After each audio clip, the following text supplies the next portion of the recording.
Buenas noches, Otilia Carvajal de La Razón. Doctora, le voy a preguntarle sobre el protocolo de regreso a clases. ¿Qué se establece en caso de que haya un caso sospechoso y un caso positivo en una escuela? Claro, con mucho gusto. Recordemos que el tema del regreso a clases se trabajó con la Secretaría de Educación Pública desde hace un tiempo y se trabajó porque se trató de definir todos estos elementos de seguridad con los que se debe de contar para entonces decir puedo regresar a clases presenciales. Recordemos que las clases virtuales continúan e inclusive van a continuar a la par del regreso de clases presenciales.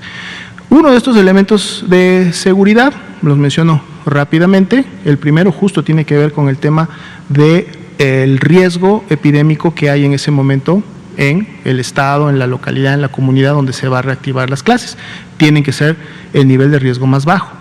El segundo elemento tiene que ver justo con el tema de la vacunación, ¿no? En donde ya se cubrió a la gran mayoría de los trabajadores de la educación, pero no solo es la vacunación a los trabajadores de la educación, es la vacunación también que hasta el momento se lleva de todos estos grupos de riesgo, 60 años y más, 50 años y más, porque obviamente son las personas que en el domicilio de estos alumnos, de estos estudiantes, podrían contagiarse, pero ya al estar vacunados estarían protegidos y por lo tanto no esperaríamos un incremento de casos graves ni críticos y de seguro tampoco de casos en general de la COVID-19. Y el tercer elemento es el que integra este componente que nos hace en la pregunta, que tiene que ver con todas aquellas actividades que se van a realizar y se están realizando ya en las entidades que iniciaron al interior del plantel, en el sentido de mantener una vigilancia y mantener acciones que mantengan estos espacios seguros, pues siempre seguros. Lo que se combinó en los lineamientos es que si se presenta un caso sospechoso en un aula correspondiente, por precaución y mientras el caso se confirma, y obviamente más si se llega a confirmar, queda suspendida la actividad en este espacio. En el momento en que se confirma un caso, dado que se obviamente percibe y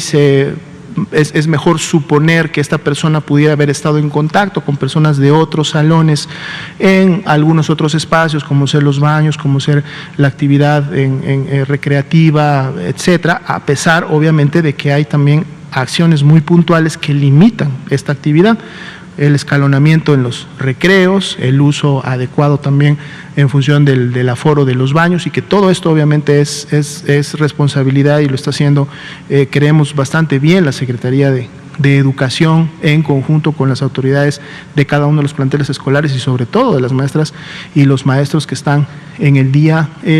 a día, pero si finalmente llega a haber un contagio y finalmente llega a haber un caso confirmado, pues entonces se puede realizar un autorresguardo de todo el plantel, o sea, es decir, se hace una cuarentena en todo el plantel, se cumplen los periodos máximos de incubación y de transmisibilidad y una vez concluidos, si el calendario escolar todavía lo permite, pueden entonces nuevamente reiniciar las clases presenciales. Y comentaba que esto ha surtido efecto porque se ha ejecutado, por ejemplo, tenemos la experiencia ya de Campeche, en donde se tuvo en 2 escuelas, en donde sucedieron estos eventos y se llevó a cabo la aplicación de estos lineamientos. Y de las poco más de 120 escuelas, planteles escolares que estaban activos en su momento en Campeche, solamente 2 escuelas fueron las que presentaron estas situaciones, es decir, un porcentaje mínimo, estaríamos hablando que más de 118 o 118 escuelas no tuvieron este tipo de elementos. Ya luego obviamente vino el elemento que comentaba de seguridad al principio, en donde cambiaron de un semáforo a otro y pues obviamente hubo una suspensión generalizada, pero esto también entonces representa y está sucediendo en otras entidades que la aplicación de los elementos de seguridad es importante para mantener lo más seguro posible el regreso presencial a clases. Y en el caso de como preparatorias o universidades, ¿también se cerraría todo el plantel y de todos los turnos? No necesariamente, justo se consideró en un momento determinado, sobre todo en el enfoque que hay en estos grandes campus universitarios, en donde obviamente hay toda una serie de áreas, edificios, grandes parques, grandes zonas que pueden utilizarse inclusive para la actividad recreativa,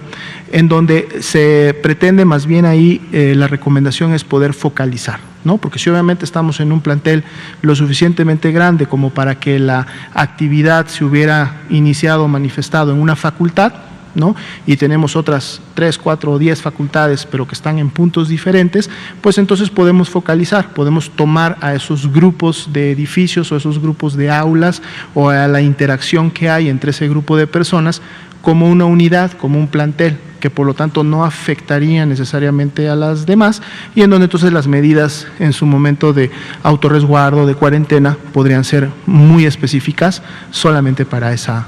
sección. Entonces es algo que deben de implementar también a nivel ya de la operación.